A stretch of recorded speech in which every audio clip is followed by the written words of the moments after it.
যখন আমি রোগা হতে চাই প্রথম প্রথম আমাকে রোগা হতেই হবে, আমি দৌড়ে দৌড়ে রোগা হব। সামনেই পুজো, বাবা সব জামা ফিট আসতে হবে। মাগো কিচ্ছু খাবো না, আমি সব সময় ডায়েটিং করব। বাবা একটা কিচ্ছু খাবো না।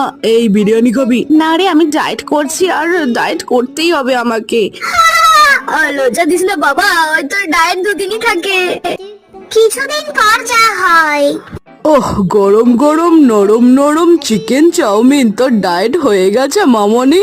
এই নে চিকেন চাউমিনটা খা, খেতে তো হেভি টেস্ট। ওসব ডায়েট ফায়েট তোর দ্বারা হবে না। চিকেন চাউমিন খা, খাওয়া দাওয়া কর, সুস্থ থাক, ঠিক আছে? ওহ কি স্বাদ! ঠিকই বলেছিস, খাওয়া ছাড়া তো আমি চলতেই পারবো না। আহ কি সুন্দর চিকেন চাউমিন! খাওয়া ধ্যান, খাওয়া জ্ঞান, খাওয়া চিন্তা মনি। খাওয়া ছাড়া আমি যেন মনি আর ফনি। আমার মতো কে কে আছো, থাকলে সাবস্ক্রাইব করে দাও।